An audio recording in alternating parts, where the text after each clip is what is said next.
All right. This is Sci-Fi Express Lane. Jeff Carroll here. Sci-fi writer, filmmaker, comic book creator, author, you name it. Let's go. Today I wanted to talk about why I like, what is it? A Diary of an Angry Black Girl, right? The movie. And I was able to see it last night. And I was actually looking forward to seeing it. I knew it was, and it's spoiler alert, right? I knew it was a Frankenstein type story. I knew I was going in with a little bit of problems. I didn't like the name of the movie. And it's very rare that I know I don't like a movie before I see the movie. But understanding what it was about, I didn't like the title. And I didn't like the title because we hear enough about angry black women. And I had other titles. It could have easily been called The Girl Who Believed in Life. You know what I'm saying? The Girl Who Could Cure Death. Any of those things. And none of that would have spoiled the movie because you already saw what it was about from the trailer. Now, what I liked about the movie wasn't necessarily the movie. I liked the movie for what it was. And that was a B movie, a black movie that's not trying to be, who knows, maybe it was trying to be perfect, right? Trying to be an A movie. But I don't think it was. All of the actors did really good jobs, no doubt. All of them did good jobs. I think anything that left the story down was the movie down was the story, right? I think there was some potholes in there. There was somehow that happens in there. And that, to me, is what made it a B movie because the story was not as tight as it could be, you know? The special effects and all that was good. You know, of course it wasn't, you know, $1 million special effects, you know what I'm saying? But it got the job done. So to me, I don't know if they accept that they were a B movie, but they were a B movie in the budget sense of the B movie. I think the thing that was the drawback for me was that it didn't realize it was a B movie, and it didn't go for the cheap entertainment that B movies do because they know they got to give you something and pique your highest emotion. You understand? I think this movie thought it was an A movie in the sense of, you know, B movies were movies that came before the A movie, and they were stoking out all of your highest emotions. I don't think this movie went for that. And that's the main drawback, but it's throughout the whole picture that I feel they should have gone for, you know, the sucker punch. You know, it's no shame in making a B movie or a grindhouse movie, you know, a movie that people's going to talk in the theaters. There's no shame in that. It's good. You know, it's better than being a bad movie. And B movies are not bad movies. They're just movies with low budget and high shock value. Things like that, right? And all movies use them, or at least movies can use them. All movies can use them, right? But what I really liked about it extended beyond the movie itself. What I really liked was that it had been out for maybe a week before I got around to watching it. Just because there was things going on in life, first week of school back and stuff like that, and you know, I have a lot of other things that I got to do. But I think what I liked about it was because I watched it a week later, I saw the anticipation build, right? So we came off of the Clone Tyrone, we came off of Cinnamon, and the energy. We came off the Blackening. Let's start off with the Blackening. We was hitting the Blackening in June, all right? The Blackening started it off. And this is the closer, or do we wait till the Equalizer 2 to be the closer? But sheesh, black movies was doing it, and all throughout we had Tubi. So the summer of Tubi, Tubi and Chill. So what made this movie so cool for me was that the community supported it. I think because of the marinating of Tubi movies, along with what we see now in theaters and black film, people stopped trashing movies that weren't A movies, and they've learned to accept a developmental movie, right? A movie where you just don't have everything at your beck and call, like, quote unquote Hollywood movies do. An independent movie, you know what I'm saying? Even though The Blackening to me was the best of the four, it wasn't, Friday Halloween, you know what I'm saying? It was still had a low budget, and it still felt novice at best, and it was the best movie. It was better than Halloween, you know what I'm saying? And that's beautiful. It had high audience reaction, things like that. And so and then we see Tubi just destroying the game in terms of opinion.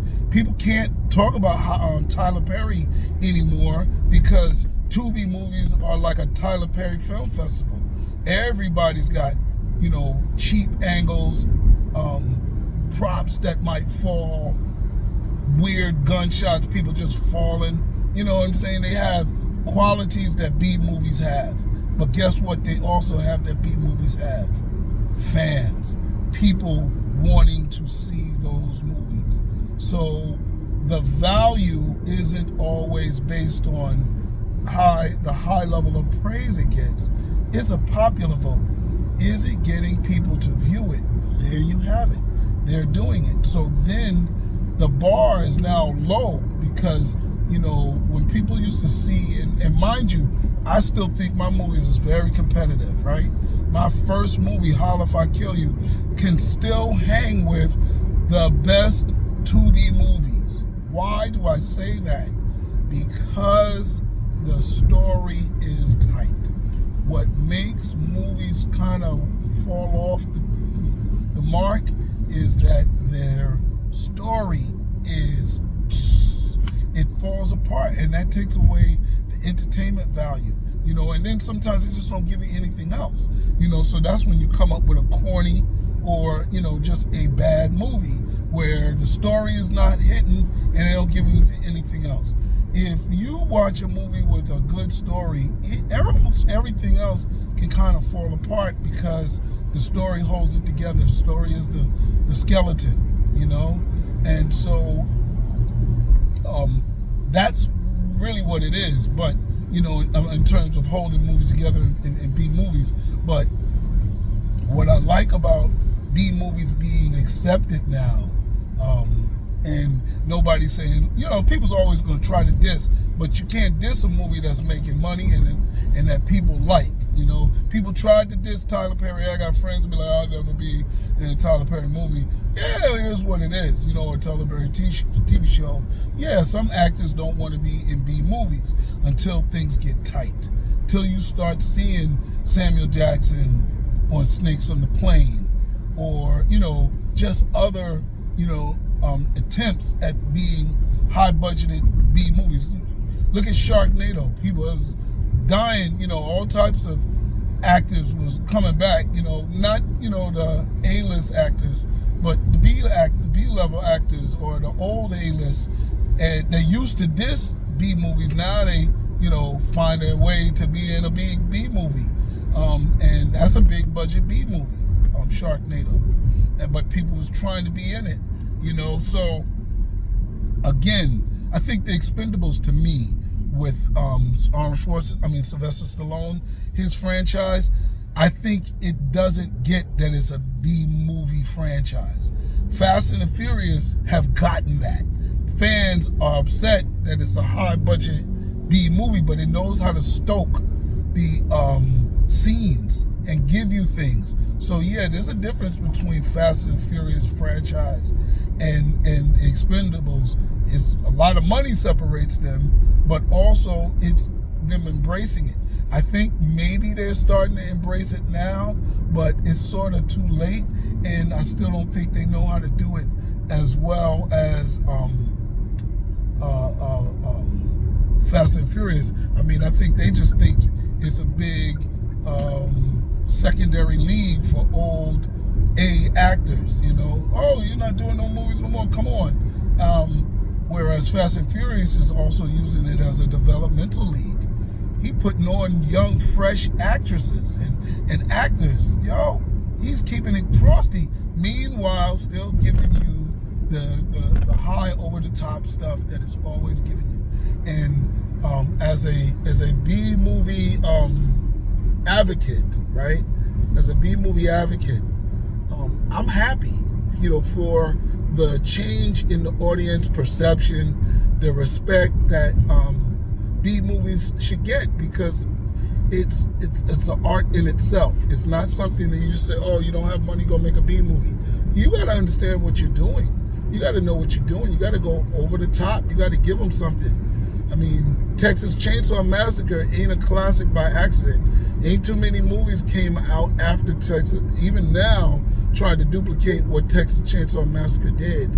It's not easy. It's almost like lightning in the bottle as it is for A movies. You know, look at James Cameron. If it was all about money, then we would all love Avatar 2. And many of us are very indifferent. Why? Not the special effects. Why? Not the acting. Why? Because of the story. But the everything fired. I love the special effects, but I wish the whale animals would have empowered themselves and defended themselves better. Very much like they needed a whale Pocahontas or whale